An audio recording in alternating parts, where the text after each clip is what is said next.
My dear students, this is Arya Singh and welcome to my new channel. Let's discover it. So, today we will discuss about the force of friction.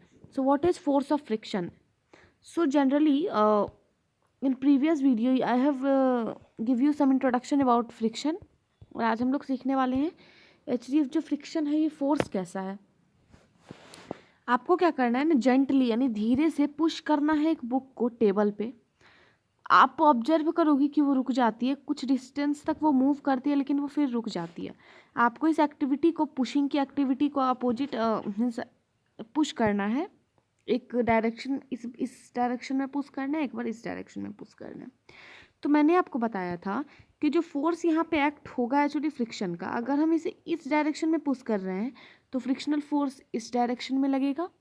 ठीक है, अगर हम इसे इस direction में push कर रहे हैं तो फ्रिक्शनल फोर्स इस डायरेक्शन में लगेगा. हमेशा जो फ्रिक्शनल फोर्स होता है वो अपोजिट डायरेक्शन में ही लगता है, मैंने आपको बताया था. चलिए, frictional oppose relative motion between the surface of the book and the table. तो जो फ्रिक्शन एक्चुअली अपोज कर रहा था relative motion between the surface of the book and the of table, table और बुक के बीच में एक्चुअली क्या था, फ्रिक्शनल फोर्स था. तो वो क्या, जो फ्रिक्शन था वो अपोज कर रहा था रिलेटिव मोशन को. अब आप बोलोगे रिलेटिव मोशन क्या है, तो वही मोशन जो एक्चुअली हम बुक को ठेल रहे थे टेबल पे, तो उससे क्या हो रहा था कि हम अगर इस डायरेक्ट, ये 1 है हमारा, इस डायरेक्शन में पुश कर रहे थे तो एक्चुअली जो फोर्स 2 लगेगा हमारा इस डायरेक्शन में लगेगा. ठीक है, तो ये चीज़ आपकी क्लियर हो गई. बस ये एक्टिविटी आपको ये समझाना चाह रहा था कि फ्रिक्शनल फोर्स हमेशा अपोजिट डायरेक्शन में लगता है. ठीक है, आगे जाके हम डेफिनेशंस भी देखेंगे. Actually force, a force that oppose the relative motion is called friction. Okay, आपने यहाँ पे देखा कि आपने एक फोर्स अप्लाई किया था लेफ्ट में, तो फ्रिक्शन हमारा राइट में अप्लाई हो रहा था, मैंने भी आपको बताया. और जब आपने फोर्स लगाया राइट में, जो फ्रिक्शन था वो लेफ्ट में डायरेक्टली अप्लाई हो रहा था.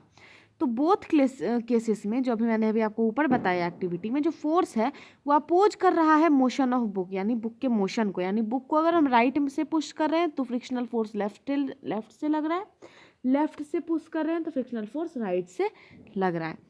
तो जो the force of friction always oppose the applied force, तो वो फोर्स, फ्रिक्शन एक वो फोर्स है जो हमेशा अपोज करता है, हमेशा अपोजिट में लगता है किस चीज़ के, अप्लाइड फोर्स के. जैसे फोर्स हमने इधर लगाया तो फ्रिक्शनल फोर्स इधर लगेगा, इधर लगाया तो फ्रिक्शनल फोर्स इधर लगेगा. ठीक है, हमने फ्रिक्शनल फोर्स इधर लगाया तो फ्रिक्शनल फोर्स यहाँ से इधर लगेगा, अपोजिट लगेगा हमेशा. तो क्या ये सरफेस पे भी डिपेंड होता है? तो हाँ, जो हमारा फ्रिक्शन लगाते हैं वो सबसे विनीत हम बात करें तो सरफेस पे एक तरह से बहुत ही ज़्यादा रिलेट करता है. अब आप बोलोगे ये कैसे होता है, तो इसे हम अगली वीडियो में देखने वाले हैं. साथ ही साथ हम अगली वीडियो जो डिस्कस करेंगे वो 2 पार्ट्स या 3 पार्ट्स में करने वाले हैं. तो अगर ये वीडियो पसंद आया हो तो लाइक करिए, शेयर करिए अपने फ्रेंड के साथ, और चैनल को भी सब्सक्राइब करिए.